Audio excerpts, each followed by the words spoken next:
I have said it before and I will say it again.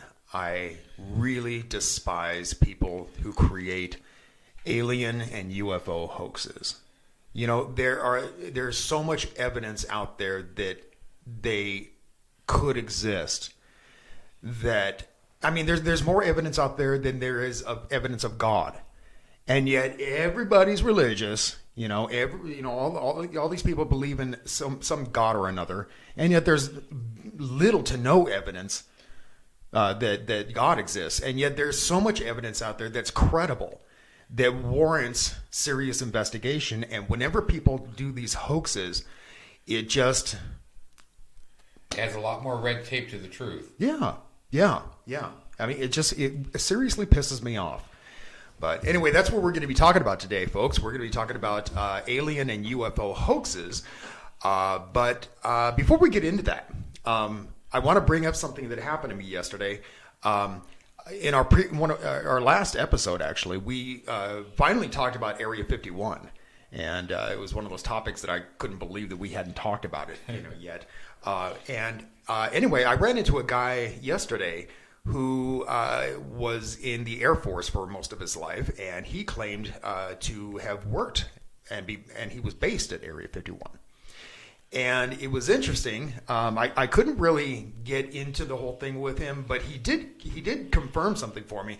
In the last episode, I mentioned that I had heard a rumor that Janet Airlines, the windows on their fuselage were all blacked out because it's really a need to know basis, and they don't want to see people seeing things that they shouldn't be seeing. And like the UFOs in the parking lot? Well, right, yeah. But yeah, he did confirm that they are blocked out. But wow. But he did tell me that he never saw a flying saucer. And he said that, that's not to say that they didn't work on them there. He just didn't happen to work on them. Or he has and he just couldn't tell you. Well, he did tell me that he worked on military projects, like stealth aircraft and that kind of stuff. But he couldn't go into detail about it, obviously. They're sworn to secrecy. But yeah, I thought that was pretty interesting. Yeah, didn't he say he was working on things that you see in the sky now? Yeah.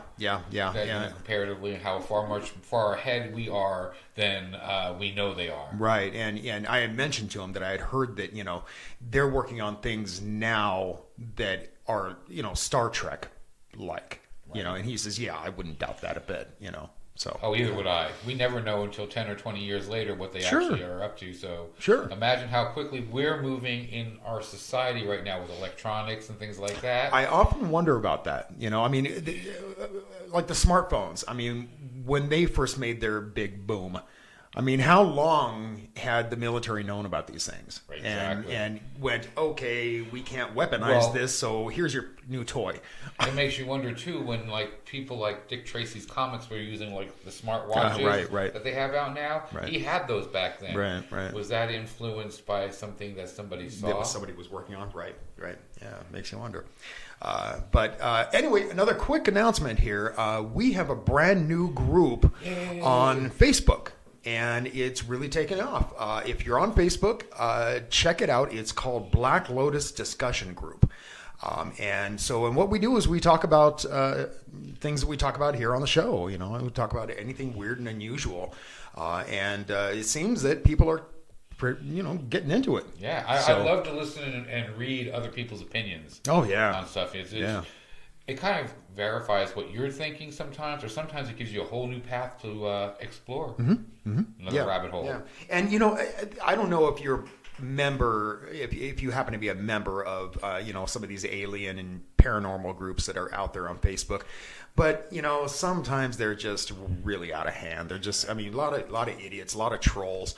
A lot of things that have nothing to do with the subject. Yeah.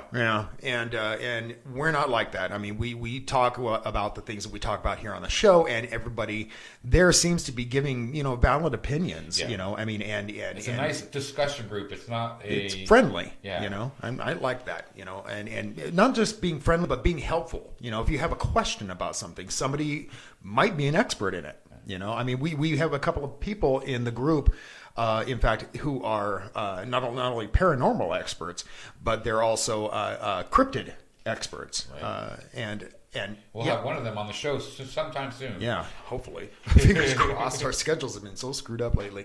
But yeah, and so if you have a question about, say, Bigfoot, or you have a question about a certain haunting, we have people there that are experts, and they can answer the question for you. Hopefully, so, yeah. So definitely check it out. It's called Black Lotus Discussion Group, and so if you're on Facebook, check it out and come join.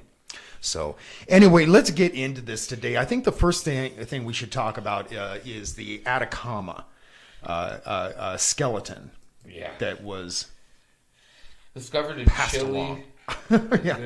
About 15 years ago. Mm-hmm. Yeah. Well, that was always big. We almost did a show on this, but when we researched it, we found out that it's really not anything alien. Actually, it's something unfortunate. It's a deformed fetus.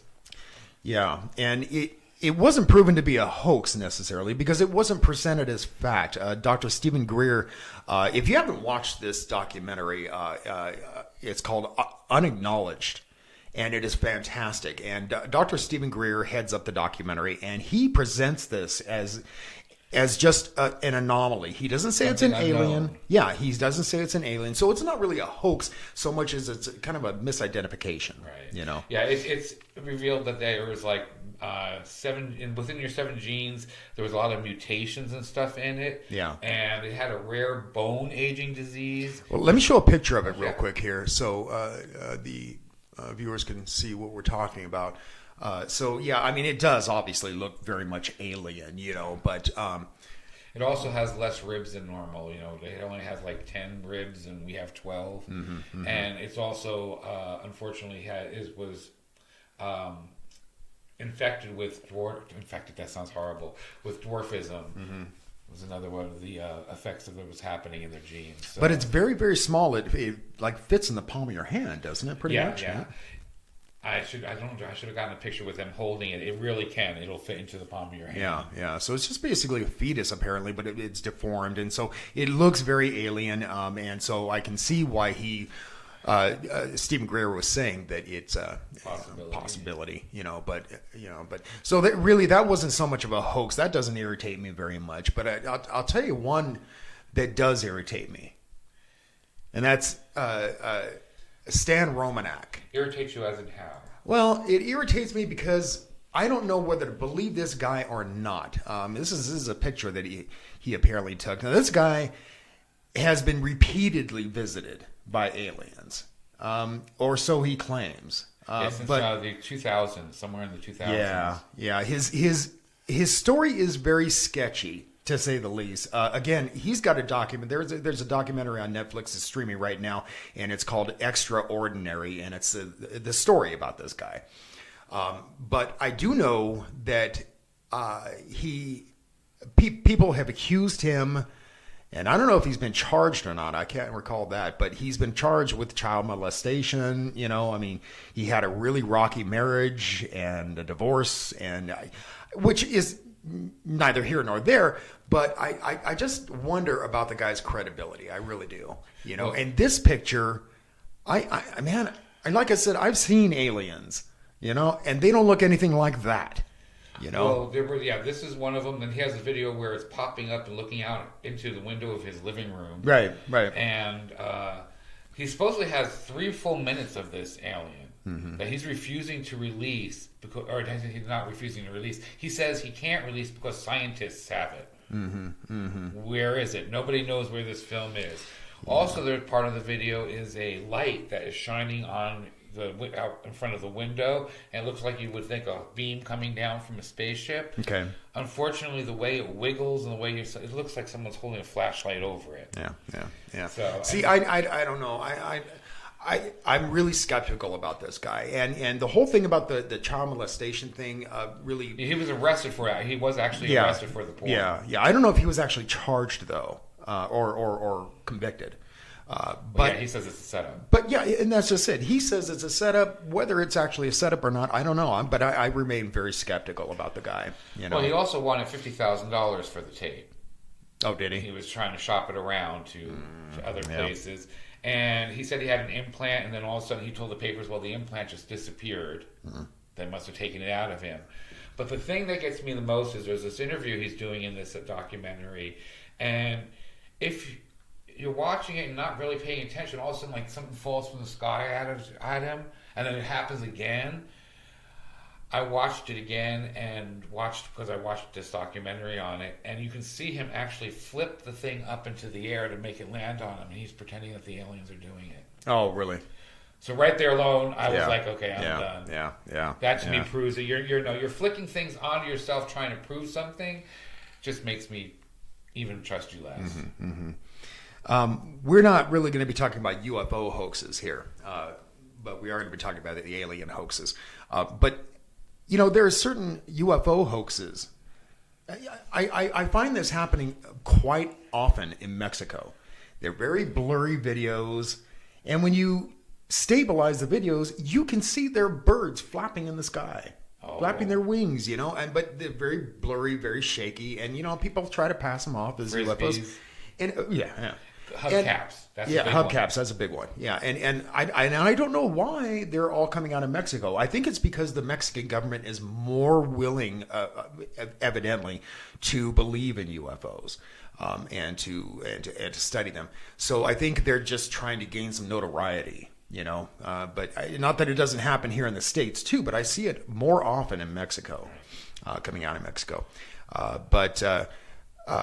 I want to bring up a show. I want to do a show here pretty soon on the Phoenix Lights. Yeah, that would be interesting. And not just that, but mass sightings in general, because they're hard to discount.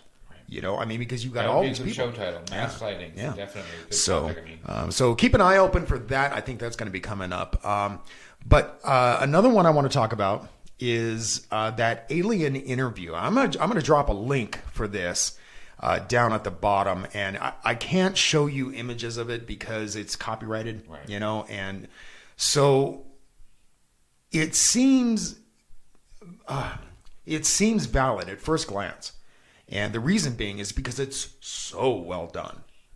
Oh my God, the CGI in this is incredible. If it's CGI at all, it might be puppetry. He does visual effects, so I don't know what it is. But even if it is just puppetry, it's puppetry that's out of this world, literally. Yeah, it's. Now I'm going to mess up his name totally here. You can probably do a better job at this. It's Aristomenes Cerbus. That's the way I would think. That'll work. Okay, he's actually known as Menia, I guess it's supposed to be. Okay. And he does special effects works, like I said, for movies. He's done some famous ones. He's the one who did this, and it comes off of his channel, and it just got spread virally. And I could see why, because utterly fantastic. Yeah. I know you guys have seen this video. It's very famous. Yeah. And like I said, I'm going to drop a link for it down below. But the fact that it's a hoax, again, hoaxes piss me off. But what I liked about this video is what the alien is trying to convey in the interview. Because he's talking about how we need to straighten our shit out here on Earth. Because, he's claiming that he's a descendant from human beings from the future, and we actually ended up. He comes back basically as a warning, right, to tell us to straighten up because we are going to kill ourselves with nuclear warfare. Well, my favorite line, he says, "We are destroying ourselves with religious and political dogma." Yeah, and we are, and I couldn't agree with that more. Look at all the holy wars that are going on. Look at the political divide that's in this country alone, let alone other countries. There's several videos. There's part 1, 2, 3, and I think there's 4 or 5 of them actually total. And they're only like 5 minutes each segment, 5 or 6 minutes. So they're worth the watch just to hear the message. We know it's not real, but the message certainly is. And to be wowed by the special effects. Oh my God! Because I'm telling you, it's even was it Stan Winston? You said Stan Winston, Hollywood special effects artist. He said if this he said if this guy came to me and claimed that he did it, he would be on Stan Winston's team in a heartbeat. I can believe it because you can see muscle movement, you can see the mouth movement. The lighting was spectacular too, to help it even give the effect even more. The lighting was just perfect Yeah, for it. incredible. But anyway, let's move along here to probably the most famous probable. It still hasn't been proven one way or the other, but the most famous probable hoax out there, and that is the Alien Autopsy. Let me get a picture up over here. Now, here's the deal behind this thing. You all know about Roswell, and there was a crash in Roswell, and that they found 3 alien bodies, 2 of which were dead, and then 1 was still alive. And the alien interview we were just talking about, that is apparently the alien that was alive. That's what they claimed anyway. But anyway, but there were 2 that were dead, and they were transported to Wright Airfield. And then apparently they were then taken to Area 51. And there was a leaked film. And this guy was just trying to buy some old albums, like classic rock albums, that kind of stuff. And the guy, who remains anonymous, told him, he said, "I have a film here that you might be interested in." And so he took a look at it, and it was apparently a film of people doing an autopsy on an alien. And you watch this film, and it's the reason it hasn't been proven a hoax or not is because special effects artists have taken a look at this thing, and even doctors have taken a look at this thing, and they're saying, I can't say one way or the other. There's that one image where the alien is being cut down alongside of his neck, Right. and The way it just and it doesn't bleed immediately, which would happen with a dead body. It would just like slowly drizzle out, and that's what happens in this.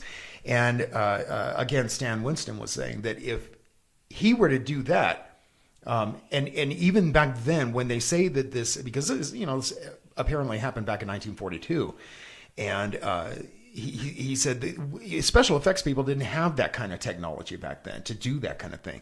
So again, I mean, it's really hard to say whether it was real or not. Well, back in 2006, Sentinelli came out and said that it's actually not a hoax, but a reconstruction of the film.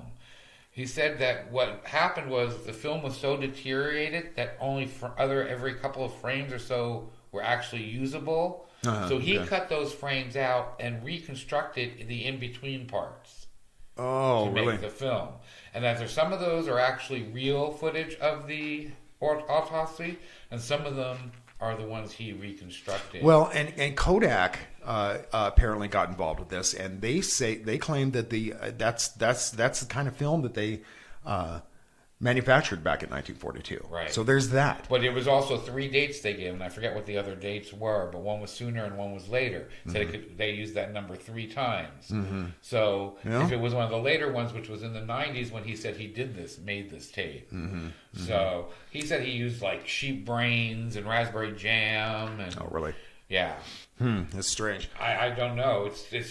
It's still, even if he didn't fake it, it's an amazing video. Now, again, I can't show you the footage itself because, again, it's copyrighted. But I'm going to drop a link below. You can take a look at it. But the surrounding things in the film, like the clock, Westinghouse says that, yes, that was the clock we manufactured back then. So there's that. So and the tools that were around. I mean, I guess what I'm trying to get at here is that if this is a hoax, they did a damn good job at reconstructing this thing. The other thing was the whole thing about the cameraman who was taking the pictures, and the person who took the pictures had been interviewed and admitted to being in the room and taking the things, but it's come out later that there was actually a homeless man they took off the streets and paid him to actually film the thing for them. Really? Yeah. And it's not a very good image. I mean, it's not a very good film. Those pictures are a little bit blurry, but those are some of the crisper pictures in the actual thing. Right. A lot of it's very blurry. Right. And some people say, well, if this was a military photographer, the images would have been crisper, But there are others out there that say no. In fact, even military photographers say no. Our job is to go in there, get the footage, take the film, and that's just our job. We are not there to do a Hollywood production, and we're not going to be editing it and all that stuff. All we're going to be doing is filming what we're supposed to be filming. So, I don't know. I think one of the main things that should come out of this show is don't believe everything you see and hear. Oh, yeah. Do some research. Always be skeptical about everything. We always say question everything. That doesn't mean readily accept everything. Be skeptical. These 4 subjects or 5 subjects we've talked about already are all over the internet still today, saying that this is what it is when it's not. Yeah. So, I don't know. But again, these hoaxes really get on my nerves. They really do. And I would ask people out there who are skeptics about this thing, this kind of thing, don't create a hoax just to sort of prove your point. Because again, this kind of stuff warrants a serious investigation, and we need the government to do real investigations, and have other people that like Stephen Greer, who's a UFO investigator, have that work hand in hand with them, right?